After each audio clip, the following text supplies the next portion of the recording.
Whakaloflahia tu hane e tau wala tala te tupu ke lata me awhiawhi nei. Kua liu ka matahaki tua e matanga hua ke lata i mo e tālanga anga he aonga fōu mai aonga tau whānau kieki ki Paliasi. Tuku atua e whakailoanga he whakatuwhono ke fua ke tuku loa langmatai mai mo tuku tu walu mo e whakaputu e tuku loa ke whakawhano atu he whakatonga ka hau. Whai hiki anga ke he whale tali whenonga Matawai Resort kua whakahingoa e Scenic Matawai mo e tau amana ki anga he tau pule fōu ke mahomua te mita ke tau whakatokanga halo tūru. Ma whalai e nofo mai he punua le whani ke he motu mo e whai whakatokanga ke lata i mulu tūru ni ko manako ke ua atua ke kiskisi atua ke matakawina i kaho.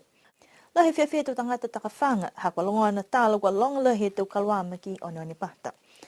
Kua ka matanga hua atua ke he matakawi fōu ke lata me aonga tau whānau hieki ne kua toka atua i ki Paliasi. Koe fupua ke tōru po ke whai taua nei e whakatutala mo e whakatoka e tau whakaholoanga ia. Koe matanga hua nei ne kua whakatutala i me whakatawhono ha Australia ke whakatupi ai mo i tuku atua i fōki ki New Zealand ke whakangahua. Whakatutala i mo ia e matua palemia ki hao nei ke iloa kua hoku ki whē e matanga hua nei. O te mai tue te koroa he matakau ki tau sia ki sila ki whia haka o ka mai ke ki sia koe. Ka matani whaetunga hua ke tae whae e tau whae ki rā tae me aonga e tau whanau te tutu. Whia nā o ka haka ka matenga hua kua whai mga aho e whakatutala ala te mautulu ke. Koe mui whakaui whakatawhona a Sālia haka whuaki me te tupu ki raumatai ki tae ki e whanau ki linga koe tulu ke whaapu ki lima he tau. E whakatutala ai ka mata e he moni o se a heta he whanateo e whakatutalanga ki hiki haki. Koe kautaha he Arrow International mai New Zealand ne kua mowai e kota whanga puke mawhianga ke tālanga e aonga nei kai manako ke whai whakatokaanga ke whakangahua i fōki e tau tangata he motu ke mga aho ka tālanga e whale aonga. Kua whai mga aho he tōtō e tau whakaluanga ke tālanga aonga hako lale ke otatai e tau māmaanga ke tau mawhianga e tau whakatawhono ne ua mo niwe mo e kua whiawhia e pale mia hako mai ke whai talianga ke hoko mai ke he mga aho nei. Koe ka kanu ni le tō tua whakatase ha koe tau mawhianga rau manaka nui sila ma Sālia ke tausi. Mo e ha lau tūru ono mai, pakalau ono mai ke whakatawhono niwe. Ke te tuinga e ko whai mana happy ka i koe whakatawhono niwe koe hako i loa. Mai hako e tara hoanga lantai me whikau nei. Ko te tuingi doe he whakatawhono Australia e whakatawhono nui sila ke tausi whikau. Kai hako nani ke leo ke mua ki, si a whangi, si ma whana whikau i, ne tam, tau ke. Ka koe muli whakatase mwana behere lau tūru ko lata he whana niwe ke whai tara hauanga, ka eke ko tō tua, si peo eke mana whai pule ke ha e whana niwe, hako raua ne tausi. Si ko raua ne ko te tungi a Nusila ke tausi, so ai manako ke whai tara hauanga bihe, manako he whana ke whangahua te tangata niwe. Ke raumatai ke tālanga e whare nei, si hāko i loa tausi pihia. Koe pina ke wā ki, koe hamamuna ki o ke mau e whare, ke he taufu, ke whakaonga he taufu. Ne whakamama mai he palemia koe kakano mai manako ke hiki hake e aonga nei ke matakawi fō, hakua nā kai tū mitaki e tau whare aonga i halamahanga, kua lewa lahi fōki tuai he whakaonga. Koe amana ki anga talahau mai he palemia, ke whakamaupopo mo mau e aonga ke mai ke whakaonga ke he tau fōu. Kua kamata tuai e tau whakaholoanga ke fua ki koloa ke lata i mo i tau matakainanga i Tuvalu, ne kua lawia i tau mumui ha koe tau masimaskalea he matanga whako Pam. Ne hawhangia i e matakawi ke he wāfo he ahiniafi ke tātua i tau koloa mena tui, tau koloa whale, mo i tau koloa ne nā kei mai ke popo wawe, ke whawhawai mo i tuku ai ke he puha tuku koloa ke whakawhanua tuai he wakatonga ka hau. Whakatutala i mo ia e ke pule mai he maanga ko waia, ha koe laulahi tau matakainanga Tuvalu ni kua nonofu atu ke he maanga ia, mai mana ko lahi ke moa langmatai mai he tau matakainanga he motu. Hai ai foki ni tau puleanga ne whakisi mai foki he takitaki motu. Ko hingo ai tau langmatai ke lata ia mai hako hahi nei foki he motu a te tōru ko niwe e tau matakainanga pa i tau mga whawa Tuvalu, ni nonofu ai ke he maanga he motu. Si menaia ne tupu hake e manatua koe hingoa e langmatai. Hata tōru ke lata ia mai wholo te tangata ia kona nofu mai ki hata tōru motu ki he mga honei. Si hai ai fuki ne longa he tau manatu. Ai foki ha motulu a whakatalanga whakamanga. Hangau ke manotuia. Kai longa foki to mena ni halo tulu ni tu tale ki ai mo ko lata na kai ke tau sipihia. Ha ko valu pia kai motu kai ai whahia te tulu ke uti kei. Ko e puhala ni ha ke ole ke te tangata te tulu motu.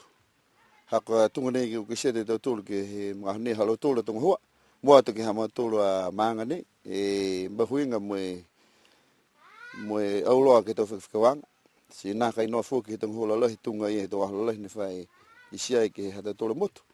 Hala tōle tō whewa. Si mua toka pehe anono whakaalofa tau tōle. Ua anono whakatangata kai anono ke he puhala ke lamotai e hata tōle tō matakai nang. Tunga i ne whamahani ka hata tōle ke taukupu mo he whinangaro he atua. Ke moe nganga whakawhituianga kauwhalata ke tau whakawanga. Nei ane ole moe whakatolalo atu ke he tō tangata o si motu kai ke kua manako ke fua ke hingoa ni tō mena kua whahia ki ai. Mai hata tōla tō matakainanga ia kua masimasi karea ke motu kutu waru. A tāina ke tātu hom tōla tō koloa ke he container ine kua toka ke he wafo ke he mga Mai longa whakalahi mawhisi e te whakaranga nei ni kua amana ki ke pā me whakaosi ai ke he aongo fua e whaita pukahau. Whakatū mau e ole ke he tō tangata he motu ke halu tūla tau loto whakamukoi ke langmata i atu ke hatu tūla tau matakainanga i Tuvalu mai Pasifika hako masimaskelea ke mga honei. Ko e whale taliwhanonga Matsawai Resort kua ki sia whala tau hiki anga whoo ke he tau nei, whakamua kua hiki ai hingoa ke Scenic Matsawai i lalo hefo hele wikianga he tau taha kau taha mai New Zealand. Kua hoko mai ai e takitaki whoo ko Simon Jackson mo e pehe mai kua lalahi tau ngahua ke tau se he tōru mahina e kua mali atu ke malikisi hake e tau ngahua ke matawai whakalawalahi e tau whakakuanga mai tau tangata ngahua mo e nā kai ono whakamahino ni ke he whale taliwhanonga kai lali ke sela e motu kuni wei ke he tau tangata whenonga mai ke he motu. Koe tau hotela he Scenic hongfu mawhitu e katoa kai uala ia ne kua whakatū i whafu i New Zealand taha ki Tonga, si koe hanei taha ki Niuean. Kua mana ke tokolonga e tau tangata whenonga e waewa mai ke he tamahino whoo mo e kua whitāni hiki sia kua tokolonga kua manako ke nonofu atu ai ke he Scenic Matsawai. Koe whakatokaanga whuki halu tōru he talhau e Simon ke whai tau seanga papua ki ke lātai mo e tau tangata nonofo motu ke mai ke hua atu ai ke whakahoranga ni e whakahingoa ai koe moana blue card. Ke hua atu ai ke kai mo inu ke matakau nei kai whakatau muka. Koe whalu ni puhala ni kua lali ke umoi e tau whakaharanga mtawai mo e tau lakaanga ki mua. Talhau he takitaki whou kua whiawhia i whuki a ia mohana mga whaua he nonofo mai ke motu mo e amana ki ke mawhole tau ngahua ke lātu me whakahoho e tau tangata whenonga waewa mai ki niwe. Kua se katoa atu ai ue whahitapu tali mai he tamai e punua elefane ko Anjali mai Sri Lanka ke toka whakakū mai ke he motu. Koe aho nei ni moa e whakailoanga mai alo tōru ne kua leweki atu ke he matangahua nei ke he tau whakatokaanga ke lata mo i tō tangata ka ua atu ai ke kisikise.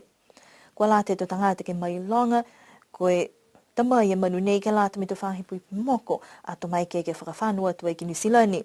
Koe tō mga hone kua mai ke o atu ai ke kisikise ke he elefane i kaho ka mata mai hango fua ke he awhaiumu mata hala hewe mga hapunpongi ke mata hala ono he mga hawhiawhi. Tōna kai hawhangi ke o atu ha tangata he tō aho tapu. Kua whitāni he whaipua kianga ke tō tangata leweki ke mui toa e tō tangata ke tō tula mo e tō aho nei ne kua whakatoka. Kai ke ni kua whai tangata kua mōko atu whoki tō whekau ai alo tōru ke o kehe mai he mtakawia. Hawhangi whoki ke fuaki whala tō lamatai ke alo tōru ne kua leweki atu ai ke he manu nei.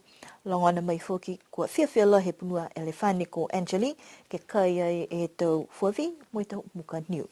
Kua mana kianga ka eke kua ose mga ahone toka mai ke he tō whahipui moko iniwe tō tātua e punua elefane nei ke he su i Okalana.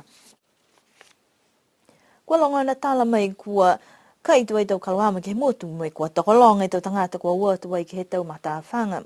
Kua tau ika iki nei nā kai mō atu mau mo e whakamahani ke pāngia ke pulo mo e kua tokolonga e tau tangata ne kua amanaki ke ame tau pulo mo pāngia ke tau kaluama. Ke pongi ni awhi kua puke tau matawhanga ke he tau tangata hi kaluama mo e kua olasia ke he tau sekau e tau oa. O atu ke he matawhanga i amesele me tu tala me whali alu tōru ne kua o atu ai ke hi. Ai tola ma fora ko hake hipo vi mena di kutua ai fi men tama le ko fa ai ko mo le te tolu fu mangeli mo fu kiru do ka he mita ki whakaranga hea hama whanga. Koe longa hai he tui. Koe whia se kau ko hi. Ai lo, ai to i e o haka koe whihi te sikau. Ai tō ta he mita ke mahone mwha. Oi, lai maha ki kai. Ko mongkoma ai mita. Rama whanga. Hau nona ke opa i whia kau hi o ho. Ia ai mita kila he ta monga morka ko mua te te haue. Ni ka tamai poki ni pē matu ilungi te ke rata mo matu. Te matu whiwhine mo te whanau. Loko ka nia ka mata ke longa. Ka i longa lahi. Aho nei, oi ka tōla he longa i tui. Tōla he hisi foki, te kai foki tui. Te aho nei. Ko e mga nei, ko tokolongi te tangata ni ko ua tuai ke te matawhanga ke he tu ika, he mga ni longa ngia. Kena nofua, mnui ne uki waha tapu ni hanga watu kiai, toli riu ke whalewea pehe nei fuki ke he tau walatala tutupu he whahi tapu hau. Mnui ne po.